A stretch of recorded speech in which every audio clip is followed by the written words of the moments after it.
อันนี้จักว่า200อันนี้200อันนี้100เอาไว้ยังเป็นตัวน้อยเอามันเห็นมาแต่เดือนมันนี่เอาเป็ดนี่เป็ดบ่เป็ดหรือหงเราว่าเป็ดไม่ไข่มาเดิมมาลอยกระทงวันออกพรรษาเด้อประเทศลาวออกพรรษาตากันตั้งลอยกระทงเนาะออกพรรษาก็ลอยกระทง100 เดียวใช่ไหมเนี่ย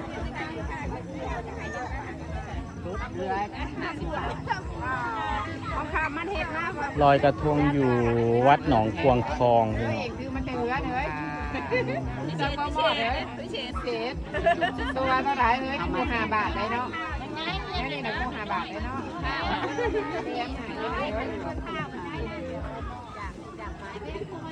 จักบาทนั่นนะอันนั้นแหละ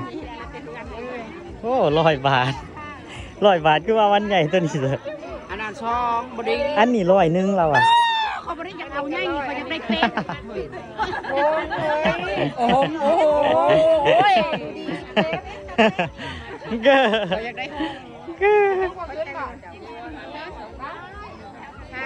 มีแต่งามๆพี่น้องอันนี้งาม200 บาทเขาจะมาเวียนอยู่วัดน้องบนย่างไปอันนี้กินกันบ่ไปย่างลอยกระทงพี่น้องลอยกระทง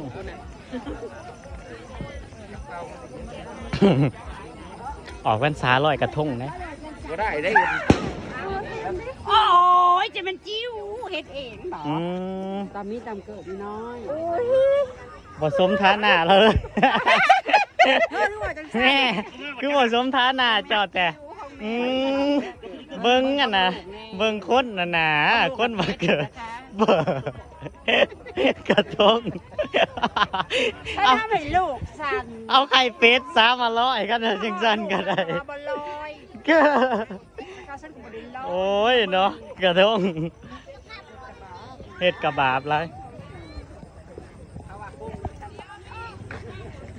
ตาเนี่ยสีขา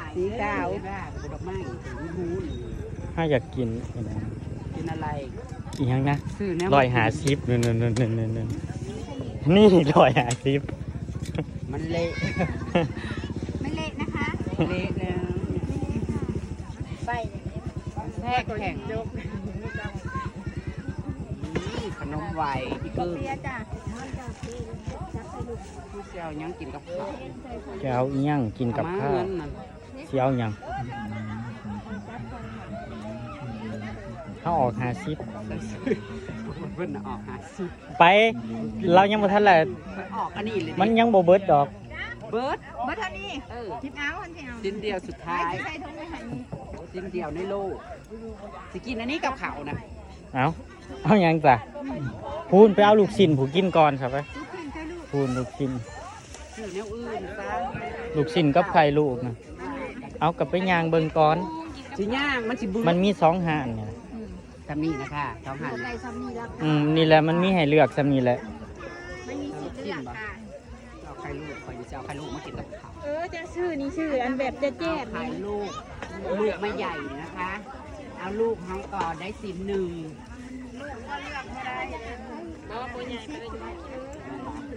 งใบ50 บาทดอกบุ้งไฟกินไข่จ้ะดอกบุ้งไฟชิ้นดอกใหญ่เนาะใช้รีไฟดิเลือกเอาลูกชิ้นเอาเลยแหละนี่เอาแบบนี้แหละเอาแดงน้อยเอาแดงน้อยคล้ายจักบาท3 ลูก5อันนี้กันแล้วคือเอาตัวเป็นไม้ไม่ละ10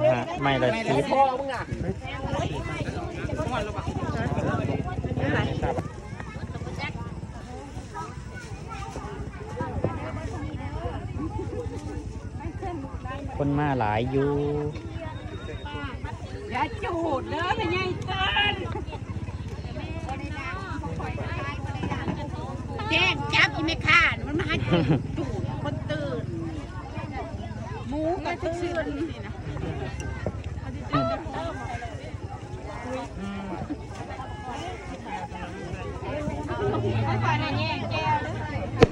โอ้ยโอ้ยโอ้ยคนกำลังมาพี่น้องคนกำลังหลังมามีถั่วดินขัวน้ำเลยพี่น้องเบิ้งหงนั่นอันนี้หงได้บ่แม่นเป็ดเพิ่นว่าอันนี้คือหงเลี้ยงเขาอยู่ว่าเป็ด100 บาทพี่น้องแม่นบ่น้ำเจ้านั่นนะโอ้นี่ครับบ่ บางพัดจุดๆอ๋อก็มีอาหารเลยเอ้า คือบ่ผู้ย่างไปเบิ่งทางเพิ่นก่อน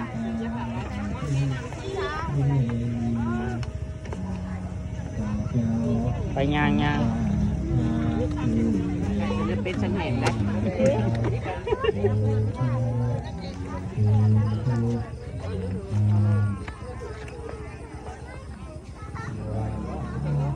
ป้าเป็นบักม่วงของมันว่ามันน้อยเบิ่งแน่แอนเป็นไงน้อยขยอมแพ้เฮ้ยเจ้าบอบเลยกูหงอันเอาลบเราหงนั่นหงกูมาใกล้ละกลายเป็นเป็ดเลยมาทันท่าเลยนะมึงแล้วบ่น่าถ่วงแล้วเลยมาเมื่อละครลงเป็นจันถ้าล้วงกันนี่นะ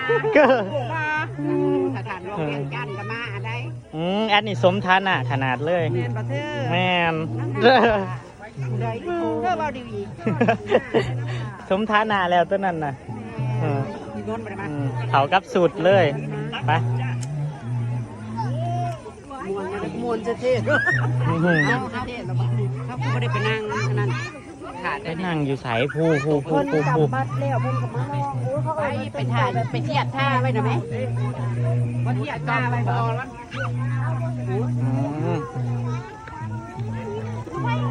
สนุกสนานนิดหน่อย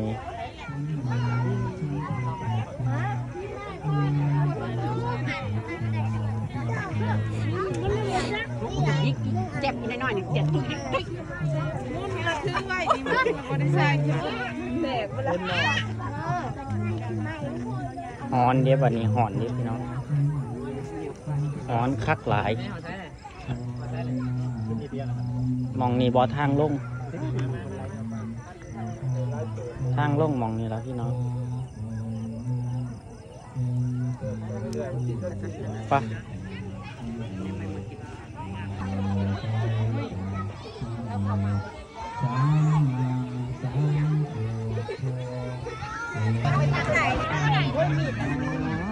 กระทงบ่พอกันพี่น้องเด็กกระทงขายต่อนะขายดีอะไรคุณนะข้าเจ้าขายคุณสาวแม่นบอกเหตุว่าเอาทุนเขาอัดโอ้คิดว่าเหตุขายเอาเองหมดแม่นได้พี่น้องพอคิดว่าเหตุขายเอาเองจะดีได้ล่ะเดี๋ยวว่าเพิ่งเหตุขายได้แล้วก็เอาทุนเขามาเหตุวัดนี่แหละพี่น้องเนี่ยลูกค้ายืนรอพี่น้อง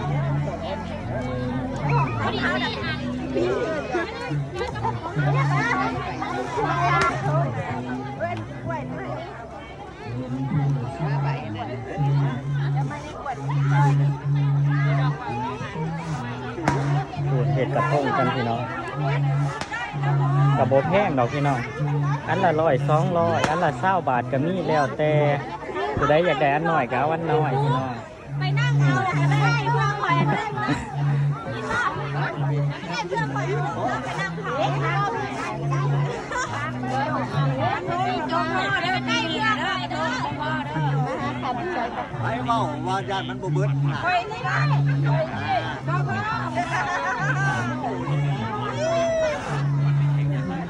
บัดคนมาแล้วบ่พ่อกันเนาะตอนเฮามานั่นบ่ได้มีคนตอนเฮามาน่ะบ่ได้มีคนพี่น้องอันนี้เพิ่งกำลังออกมาเต็มเบิดเลยพี่น้องรถเนี่ยสิมีหม่องจอดแล้วพี่น้องมาเห็นอะไรบ่ได้จัง ใส่เงิน20 บาท คนยังหลังมากอยู่เลยคนยังหลังมากอยู่กระมวลอยู่กระมวลอยู่แต่ว่ากระทงคล้ายเป็นละเพียง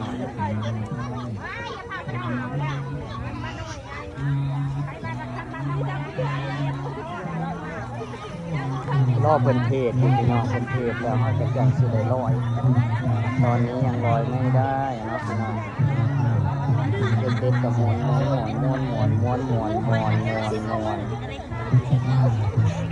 ตอนแรกตอนมานะว่าผมมีคนเลยเพราะเขามาครั้งแรกคนหลายอยู่นะ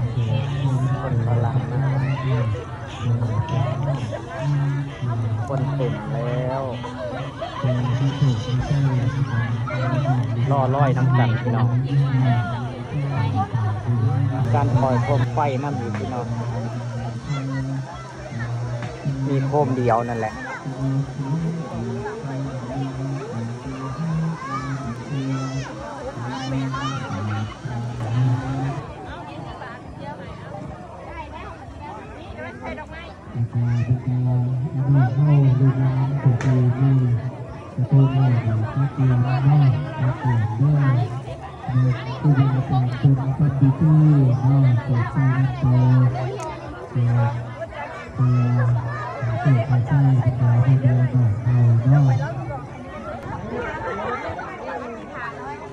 ไปลอยก่อนไปลอยก่อนไปลอยกระทงก่อน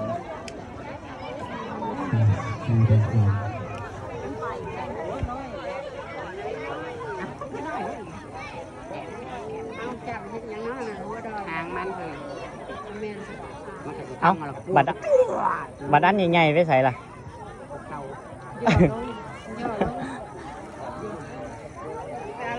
เลี้ยงตัน อาแมนบอก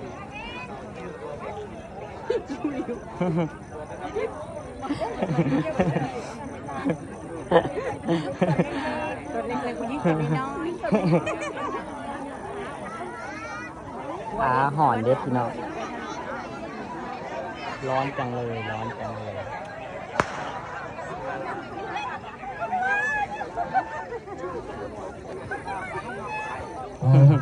ก็เกียรติเด้อลูกหลานเฮาเนาะ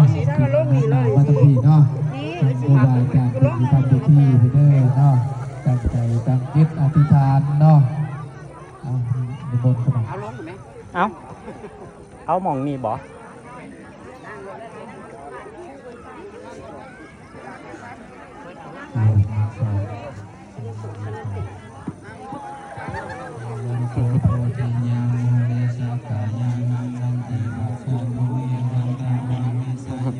มองนั่งยองยองมองนั่งนี่ปั้นซักกระเทียมลงนะปันลันเตสิเสปะทาวิปุคาเลอภิเสเกสัพพะพุทธานังอัคคปะโตกระทงใบนี่เป็นได้อยากเก็บอยู่ไงมาได้อยู่เป็นได้อยากเก็บอยู่กระทงใบนี่ใส่คือชื่อเลยนี่แหละต้องแม่ข่อยเท่าไหร่โอ้ยบาทหนึ่งเมื่อยเด้ปิ้งจับกับผมคุมใส่ของเฮ้านะ2,000ของเฮ้า2,000กันสั่นอย่าไปว่าเขาได้สิ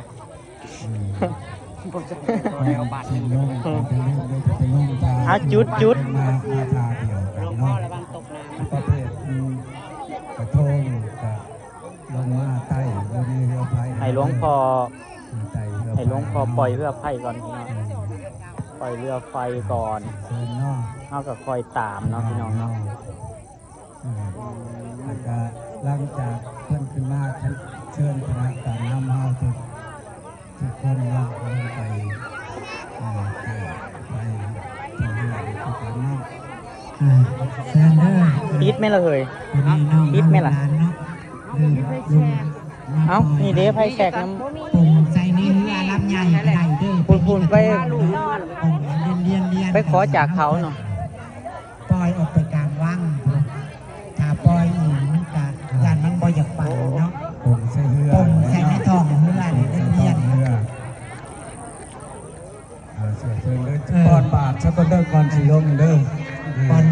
ซะก่อนเนาะ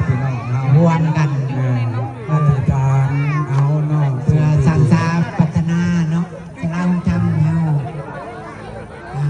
ตอนบาทอธิษฐานสูงเนาะตอนบาท ก็ม่วนอยู่เด้ม่วนน้ำหมูดอกพี่น้อง เกิดดีอธิษฐานขอเอาที่นี้มีนำคุณค่าเสียเชิญเนาะพี่น้องเฮาหลายกูหลายคนก็มาก่อนลงปอนกับคอยเด้อลูกหลานเนาะย่านตกน้ำเด้อคอยเด้อเวลาลงไปไต่เรือไผ่ก็เอาวางใส่เรือไผ่ก่อนแล้วเนาะกระทงคอยเนาะได้ปล่อยได้นั่นเมื่อทุกคนเด้อเป็นซีเอากระทงวางใส่เรือไฟบ่พี่น้อง กันยันโต จังซี่บ่ พิพาทอยู่บ่มีบอลเสียบบอลตั้งเนาะปุ่มใส่ในตึงๆก็ได้เลียน โอ้เฮาบ่ได้ปล่อยลงน้ำเองเนาะต้องเอาใส่ในเรือใหญ่ ปุ่มได้เนาะ แม่นเอาว่างใส่เรือใหญ่ให้ร้อยใส่น้ำพี่เฮ้ยไปพุ่นก็ได้พุ่นไปตั้งผีคนหลาย ถ้าปุ่มแล้วเฮาจะมีเสื้อซักเนาะเพิ่นจะเล่น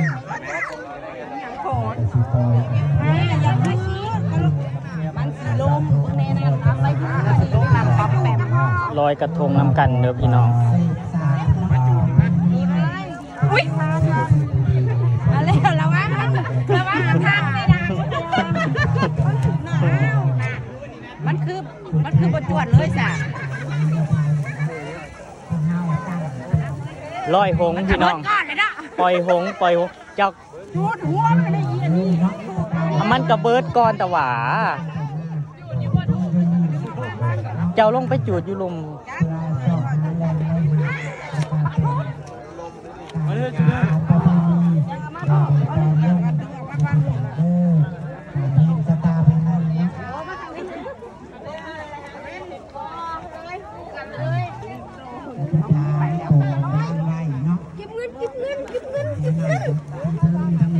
เก็บเงินเขา จับนะแม่ เก็บเงินอธิษฐานเอา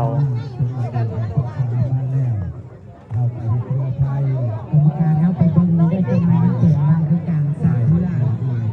นได้ถูก อธิษฐานย่ออธิษฐานลูกย่ออธิษฐานจะเอามาพี่จะมาจูดดอกไม้เมื่อไงเจดีมันกัน ชูมันก็ฮ้อนอยู่เด้อ ระวังมันทางดังหัวเด้อหัวงานลงอีโตมเด้อหัวงานลงนองเลยร้อยเมียนะร้อยเมียไปเด้อ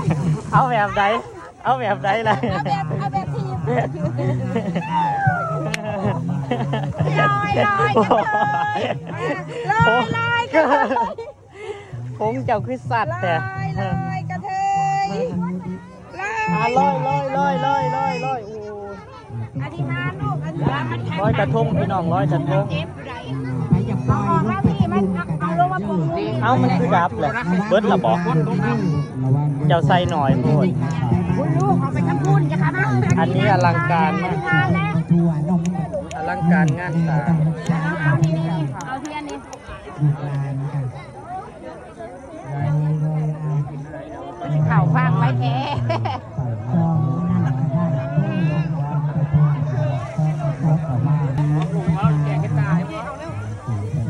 เขาบอกให้นายห่วงเลยนะว่าพวกนี้น่ะ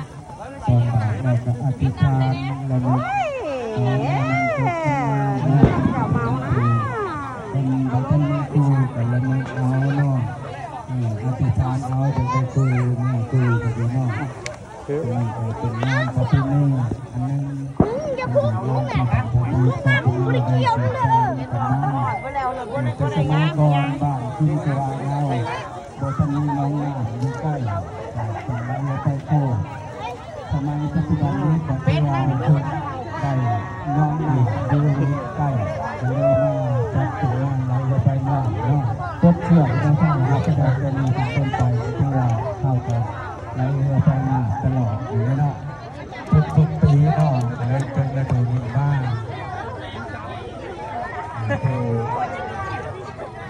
ที่สิลงก็จะเลื่อนเลื่อน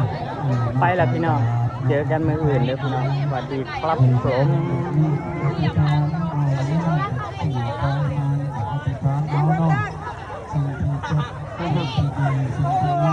เอาลูกหลานมาเด้อเนาะระมัดระวังเนาะเป็นกันจำเลยเนาะแล้วก็บ่ต้องเฝ้าเด้อ อย